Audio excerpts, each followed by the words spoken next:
ក្រុមកីឡាករបាល់បោះសាកលវិទ្យាល័យការពារជាតិគ្រូតំណែងជើងឯកនៃការប្រកួតកីឡាសិស្សឧត្តមសិក្សានិងមធ្យមសិក្សាបច្ចេកទេសថ្នាក់ជាតិឆ្នាំ2026គណៈគ្រូបង្វឹកបានប្រាប់ថាទោះបីនេះជាលើកទី1តែជ័យជំនះនេះមិនមែនជារឿងចៃដន្យឡើយ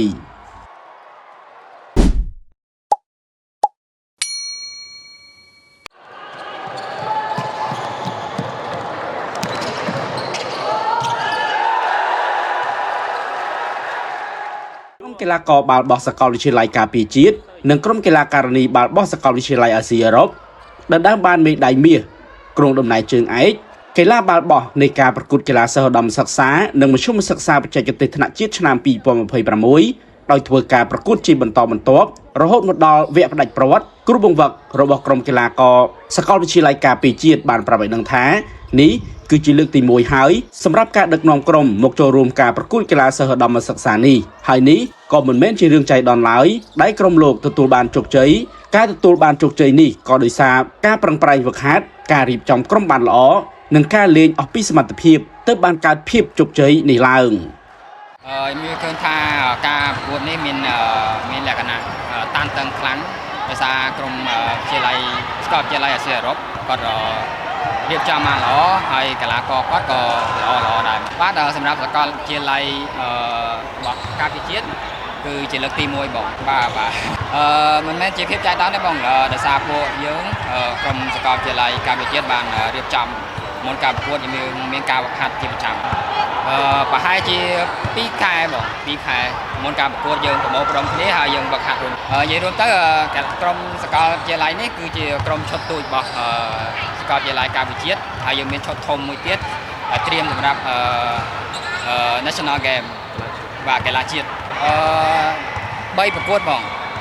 នៅឡើងពូលយើងប្រកួត2ប្រកួតហើយមានសេមីប្រកួតហើយនៅ Final មួយទៀតគឺ4ប្រកួតរបស់ជារួមប្រកួត Final គឺជាប្រកួតដែលយើងតាំងតឹងជាងគេដោយសារដៃគូប្រកួតរបស់យើងគាត់ខ្លាំងដែរអញ្ចឹងដោយសារតែតង់ទី1តង់ទី2ទី3ខាងអាស៊ីអឺរ៉ុបគេរៀងមាននិយាយថារៀងគ្របដណ្ដប់លើយើងដែរដោយសារគាត់រៀបធីមត្រូវហើយគាត់បានរៀបយុទ្ធសាស្ត្រត្រូវហើយប៉ុន្តែនៅតង់ទី4យើងក៏បានរៀបយុទ្ធសាស្ត្រវាបកវិញដោយការយើងលេងមួយដោយសារកីឡាករយើងរៀងហត់ដែរហើយកីឡាករយើងមួយចំនួនគាត់មានការឈឺជើងមានរបួសហើយយើងប្រើយុទ្ធសាស្ត្រយើងលេងមួយវិញដើម្បីសង់កម្លាំងដើម្បីពុកចុងតង់វិញដូចខ្ញុំបាននិយាយមុនហ្នឹងអញ្ចឹងដោយសារកីឡាករយើងមានចំនួនតិចដែលអាចចូលលេងបានប្រកួតបានដែលមានលក្ខណៈថាមានទម្រង់អាចនឹងលេងបាននៅក្នុង Final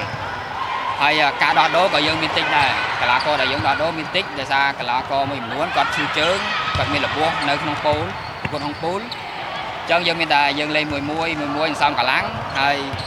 ចាំចុងតង់យើងនិយាយថាការប្រកួតជាលើកទី1សម្រាប់យើង